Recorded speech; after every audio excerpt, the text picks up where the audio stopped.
नमस्कार, मैं हूं शेफाली शर्मा और स्वागत है आप सभी का हमारे इस हेल्थ बेस्ड प्रोग्राम में जिसका नाम है health max. Health max doctor Raghav group का क्लिनिक है और इस क्लिनिक के सहयोग से हमारा उद्देश्य आप सब तक हेल्थ मैक्स की सुविधाओं को पहुंचाना है। हेल्थ मैक्स करीब 30 वर्षों से देश विदेश में अपने लाभ पहुंचा रहा है अपनी रिसर्च के द्वारा। तो आइए कार्यक्रम की शुरुआत करते हैं। आज हम बात करेंगे अर्थराइटिस के बारे में। आज इसी विषय पर बातचीत करने के लिए हमारे साथ हमारे स्टूडियो में मौजूद हैं डॉक्टर हिमांशु सिंह जी।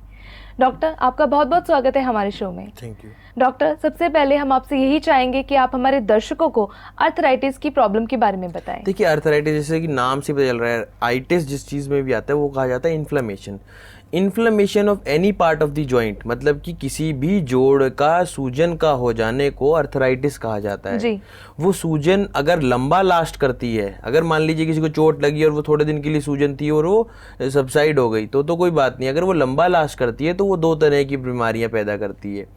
इनिशियली वो करती है रूमेटॉइड अर्थराइटिस में इन्फ्लेमेशन होती है, और हर अर्थराइटिस का एंड रिजल्ट होता है ऑस्टियोआर्थराइटिस, जिसमें कि आपके कार्टिलेजेस जो कि एक जॉइंट को बाइंड करते हैं और उसके मूवमेंट में मदद करते हैं, उसका फ्रेगमेंट हो जाना, मतलब वो टूट टूट के छोटे छोटे टुकड़ों में टूट जाते हैं और वो धीरे धीरे गायब होने शुरू हो जाते हैं, जिसके बाद दो जॉइंट के जो दो हड्डियां रह जाती हैं, क्योंकि जॉइंट तो उनका ख़त्म होने लग गया क्योंकि उनका कार्टिलेज फ्रेगमेंट हो गया। कार्टिलेज कुछ नहीं है, एक जॉइंट बनाने वाला ही स्ट्रक्चर है, या कह लीजिए एक हमारे शरीर की मूवमेंट में, हमारे जोड़ों के मूवमेंट में जो मदद करता है उसे कार्टिलेज कहा जाता है। अब उसके टूटने से जब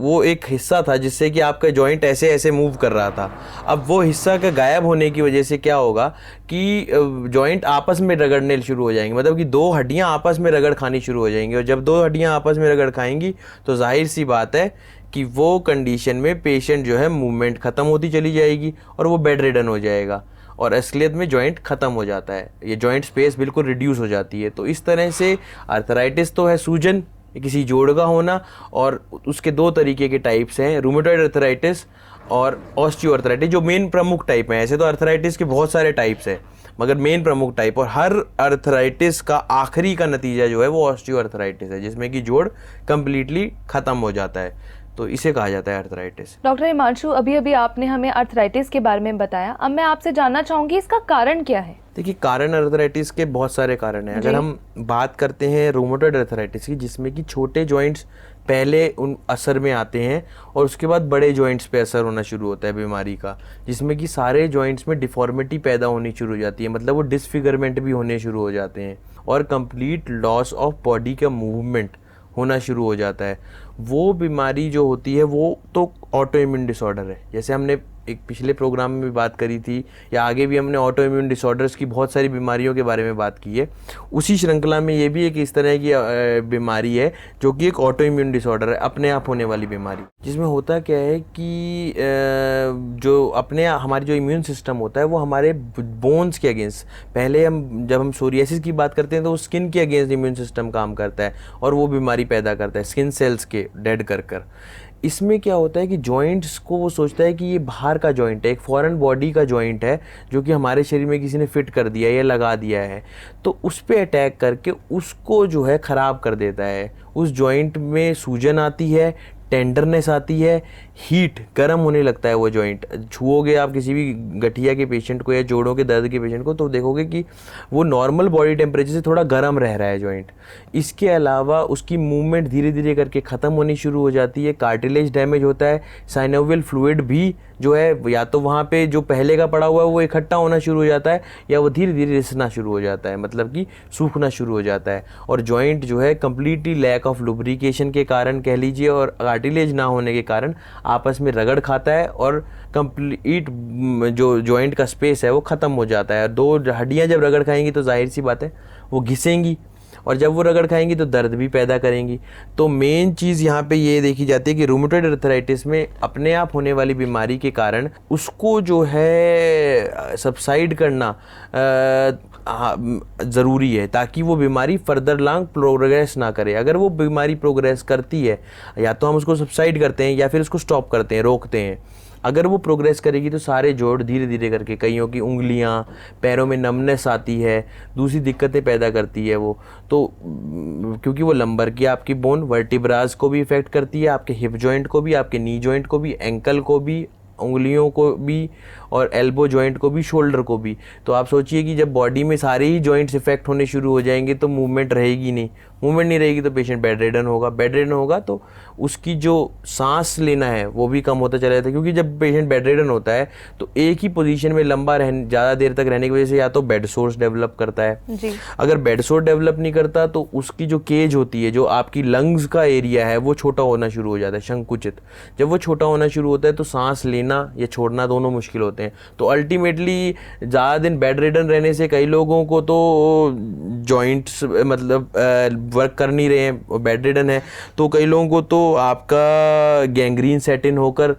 या आप कह लीजिए बेड सोर्स होकर प्रॉब्लम बन जाती है, डेथ भी हो जाती है लोगों की। इस तरह का पस फॉर्मेशन बन जाता है बॉडी के अंदर, इन्फेक्शन कह लीजिए। या फिर कई लोगों को लंग्स का प्रॉपर एक्सपेंशन ना होने की वजह से हार्ट पे भी एक्स्ट्रा बर्डन पड़ता है, तो उस वजह से दूसरी कंडीशंस में कार्डियक अरेस्ट भी आ सकता है या डेथ अलग अलग कारणों से हो जाती है। तो ये तो हुआ रूमेटॉइड अर्थराइटिस की वजह से जो प्रॉब्लम होनी थी। इसके अलावा अगर हम बात करें ऑस्टियोआर्थराइटिस की, उसके ये कारण है, उसके ज़्यादातर कारण होते हैं जो कि या तो आपको बचपन में कोई चोट लगी थी किसी भी घुटने में या किसी भी जोड़ में, या फिर कोई ज़्यादा एक्सीडेंट होने की वजह से बड़े और वो प्रॉपरली चोट हील ना होने की वजह से। इसके अलावा हमारा फिजिकल मूवमेंट की कमी होने की वजह से, या फिर आप देखते हैं कि कई लोग क्या करते हैं, रनिंग करते हैं कॉन्क्रीट सरफेस पे। हमेशा प्रेफर्ड ये किया जाता है कि रनिंग करना चाहिए आपको एक ग्राउंड सरफेस पे, जिसमें कि घास हो या मिट्टी वाले एरिया पे। जितना भी आप मडी एरिया में रनिंग करते हैं वो आपको इतना जॉइंट्स पे इम्पैक्ट नहीं डालता है। जब लोग कंक्रीट, मतलब मैं यहाँ पे अगर आप जिन लोगों को कंक्रीट नहीं समझ में आएगा तो मैं बता दूँ, रोड पे, सड़क पर या फिर किसी भी सीमेंटेड एरिया पे आप रन करेंगे तो आपका जो जोड़ है वो जब आप उस पर पुश करते हैं, ज़मीन पे पैर लगता है तो जोड़ पे एक्स्ट्रा बर्डन पड़ता है, और जब जोड़ों पे एक्स्ट्रा बर्डन पड़ेगा तो जाहिर सी बात है वो ऑस्टियोआर्थराइटिक कंडीशन मतलब डीजनरेटिव कंडीशन डेवलप करने में क्षमता रखता है। तो इसलिए हमेशा अगर कोई एक्सरसाइज कर रहा है या रनिंग कर रहा है या रनर भी है, वो उनको मैं हमेशा सजेस्ट करूंगा कि जब वो प्रैक्टिस कर रहे हो तो आप हमेशा मड एरिया पे या ग्राउंड सरफेस पे रन करें, मतलब कि घास पे रन करें, कंक्रीट सरफेस हो गया या फिर आपका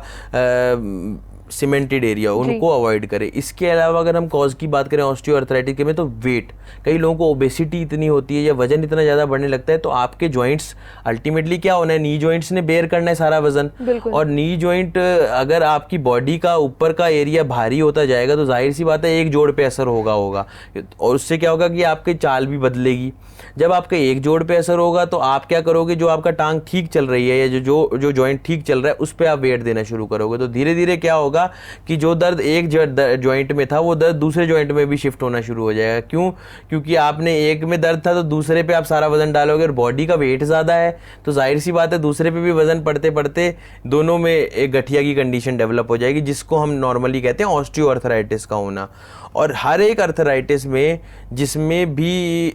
बीमारी पेशेंट को, चाहे रूमेटॉइड की हो या किसी और अर्थराइटिस की, कंडीशन का लास्ट स्टेप जो होता है वो ऑस्टियोआर्थराइटिस पर ही ले जाता है। जोड़ का स्पेस जॉइंट का ख़त्म हो जाना, जोड़ों का आपस में या बोन्स का आपस में घिसना, वो कंडीशन हो जाती है। तो अल्टीमेटली ऑस्टियोआर्थराइटिस के तो ये कारण है, चाहे वो ओबेसिटी, लाइफस्टाइल वाले कारण कह लीजिए आप, वो सबसे बड़े कारण है जो ऑस्टियोआर्थराइटिस को जन्म देते हैं, जिनको रूमेटॉइड अर्थराइटिस नहीं है। अगर जिनको किसी और टाइप का अर्थराइटिस है तो वो जाहिर सी बात है ऑस्टियोआर्थराइटिस उसका लास्ट स्टेज होगा ही होगा, अगर वो ठीक नहीं हुआ तो पहले। जैसे कि हम बात करें आपका, अगर हम एंकालोजिंग स्पॉन्डिलाइटिस की बात करते हैं, वो चाहे वो जेनेटिकल बीमारी कह लीजिए या हेरिडिटरी बीमारी कह लीजिए, मगर वो भी एक रूमेटॉइड का टाइप है जिसमें कि आपके वर्टिब्राज इफेक्ट होते हैं और हिप जॉइंट इफेक्ट होता है। उनके अंदर गैप खत्म होना शुरू हो जाता है। तो उस केस में क्या होता है, फ्यूजन, जॉइंट्स आपस में हड्डियां चिपकनी शुरू होती है, क्योंकि हमारे बॉडी के अंदर एक बहुत बड़ा अच्छा एक कार्य क्षमता होती है जिसको हम कैल्सिफिकेशन कहते हैं। अगर हड्डी एक जगह दोनों रह जाएंगी तो वो अपने आप, जैसे आपने फ्रैक्चर में देखा होगा किसी की हड्डी टूटी तो जब हड्डी रखते हैं हम तो वो जुड़ जाती है एक जगह, अगर स्टेडी करके हड्डी को सही जगह पे मेंटेन करता है ऑर्थोपेडिशियन कोई भी, तो वो हड्डी अपने आप चिपकती है। बस कैल्शियम की मेडिसिन वो ले सकता है साइड बाय साइड, वो सप्लीमेंट ना भी ले, अगर नॉर्मल डाइट लेता है उससे भी वो ठीक हो सकता है। तो ये कंडीशन रहती है ज़्यादातर लोगों में। तो इसमें एंकालोजिंग स्पॉन्डिलाइटिस भी एक बीमारी इसी तरह की है जिसमें कि एंड रिजल्ट ऑस्टियोआर्थराइटिस का ही होना है, कि मतलब वहाँ पे डिजेनरेटिव चेंजेस आएंगे, डिस्क स्लिप होकर नस को दबाएगी या फिर जॉइंट फ्यूज होगा। इसके अलावा अगर हम बात करें AVN एक बीमारी होती है, एवेस्कुलर नेक्रोसिस। उसमें हिप जॉइंट के अंदर जो सेल्स होते हैं जो कि ब्लड सर्कुलेशन करते हैं हिप जॉइंट की, वो सेल्स का नेक्रोसिस हो जाता है, मतलब वहाँ से वो गायब होने शुरू हो जाते हैं। तो उसमें क्या होता है, जब ब्लड सप्लाई नहीं मिलती तो वो डेफिनेट सी बात है कि वो जॉइंट भी जो है उसमें कार्टिलेज पे डीजनरेटिव चेंजेस आएंगे, कार्टिलेज फ्रेगमेंट होंगे, टूटेंगे, जॉइंट्स पे रिड्यूस होगा और हिप की जो बोन है वो आपके हिप बोन के साथ फीमर जो है रगड़ खाएगी और वहाँ पे दर्द शुरू हो जाएगा, मोबिलिटी खत्म होती चली जाएगी और मोबिलिटी खत्म होते होते धीरे धीरे जॉइंट खत्म हो जाएगा वो वाला। तो अल्टीमेटली ये सब कंडीशंस आती हैं, ये सब पॉजिटिव फैक्टर्स कह लीजिए। जैसे हमने एवीएन की बात करी वो भी एक लाइफस्टाइल क्रिएटेड कंडीशन थी, जैसे हमने ऑस्टियोआर्थराइटिस की बात करी वो भी एक लाइफस्टाइल क्रिएटेड पे, मतलब हमारे अपने कह लीजिए ना समझी के कारण पैदा हुई थी। अगर हम रूमेटॉइड की बात करते हैं या एंकालोजिंग स्पॉन्डिलाइटिस की बात करते हैं, वो हमारे वजह से नहीं हुई, वो अपने आप होने वाली बीमारियों की श्रृंखला में आने वाली बीमारी है। तो उसके लिए अलग सेट ऑफ ट्रीटमेंट है और ऑस्टियोआर्थराइटिस के अलग सेट ऑफ ट्रीटमेंट है। जी डॉक्टर हिमांशु, ये तो आपने हमें बताया कारणों के बारे में। क्या आर्थराइटिस का कोई आम सिम्टम्स भी देखा जा सकता है? जनरली सारे आर्थराइटिस में सबसे पहली बात सूजन आएगी जी, सूजन आएगी, टेंडरनेस आएगी वहाँ पे, मतलब कि पेशेंट को आप छुओगे तो छूने पर भी दर्द फील करेगा। पेशेंट जब स्टेयर्स क्लाइंब करता है इनिशियल फेज में, तो स्टेयर्स क्लाइंब करते करते उसको जोड़ों में दर्द शुरू हो जाता है, ये एक सिम्टम बड़ा ध्यान देखा जाता है। इसके अलावा आप जॉइंट के अंदर कभी भी प्रॉब्लम होगी तो आप देखेंगे कि पेशेंट अपनी लात को अगर आगे की तरफ ले जाएगा, उसको एक्सटेंशन करेगा अपनी नी जॉइंट को, और नी जॉइंट में अगर दर्द रहता है तो, और उसको वापस लाएगा तो उसे दर्द फील होगा। तो समझिए हमेशा जब वो तरह का दर्द होगा तो नी जॉइंट में ऑस्टियोआर्थराइटिक डेवलपमेंट के चांसेस हो रहे हैं। अगर हम इसके अलावा दूसरे सिम्टम्स की बात करें तो बॉडी की मूवमेंट में हैम्पर होना, चाल का बदल जाना, क्योंकि दर्द होगा, सूजन आएगी उस जॉइंट में, रेडिशनेस हो जाएगी जॉइंट का एरिया, वो गर्मी उस जॉइंट में बन जाएगी, हीट। अगर आप उस जॉइंट को दूसरी स्किन के एरिया से छू के देखेंगे तो फर्क होगा बॉडी टेम्परेचर में भी, बॉडी टेम्परेचर में और उस जॉइंट के टेम्परेचर में उस एरिया पे। इसके अलावा मूवमेंट हैम्पर होएगी, चाल बदलने के अलावा जैसे कि आप चलने में मुश्किल होने शुरू हो जाएगी, एक्सेसिव पेन होएगा, मॉर्निंग सिकनेस भी रहती है कई लोगों को कि सुबह सुबह उठेंगे तो 1 घंटे तक शरीर में दर्द रहना, 1 घंटे के बाद धीरे धीरे जैसे जैसे बॉडी टेम्परेचर की सेटल होनी शुरू होती है, बॉडी मूवमेंट हल्की हल्की पेशेंट शुरू करता है। ये कंडीशन रूमेटॉइड में ज़्यादा देखी जाती है, जिसमें कि अर्ली मॉर्निंग स्टिफनेस, उंगलियों का स्वेल हो जाना, या फिर आप आटा जो गूंदती हैं औरतें, उनको आटा गूंदने में मुश्किल होना, या किसी चीज़ को ग्रिप करने में मुश्किल होना, या बॉटल का ढक्कन अनकॉक करने में मुश्किल होना, तो वो सब कंडीशन बन जाती हैं। इसके अलावा अगर हम देखा जाए तो डेफिनेट सी बात है, जब पेशेंट की कंडीशन बहुत ज़्यादा लेटर ऑन स्टेज में आ जाएगी तो वो बेड रिडन हो जाता है, अगर वो कम्प्लीटली ठीक नहीं होगा, या फिर ठीक नहीं होगा तो बीमारी अगर कंट्रोल में नहीं आएगी तो भी। तो जाहिर सी बात है ये कुछ सिम्टम्स रहते हैं, बॉडी के मूवमेंट से रिलेटेड ही होते हैं। इसके अलावा पेन से रिलेटेड रहते हैं,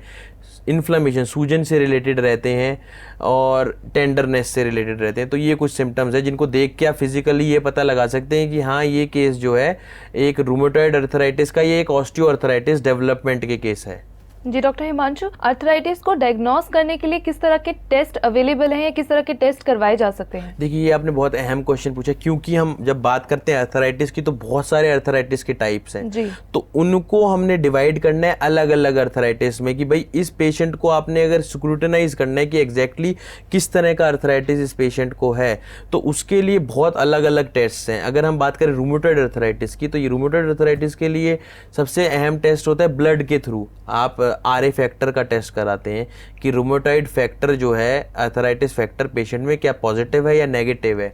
या CPK का टेस्ट करा लेते हैं कुछ लोग, या फिर और बहुत सारे टेस्ट हो गए, जैसे कि आपने एक्सरेज कराए। एक्सरेज में आप जनरली सिर्फ जॉइंट की फंक्शनिंग को देख सकते हो कि मतलब एग्जैक्टली उसमें ऑस्टियोआर्थराइटिक चेंजेस हैं कि नहीं, क्योंकि रूमेटॉइड के अंदर तो जनरल जो सबसे नॉर्मल पैरामीटर जो देखा जाता है वो रूमेटॉइड आर्थराइटिस फैक्टर का टेस्ट जो ब्लड से टेस्ट होता है उसी से देखा जाता है कि हाँ भाई इसमें वो कंडीशन पॉजिटिव है या नेगेटिव है।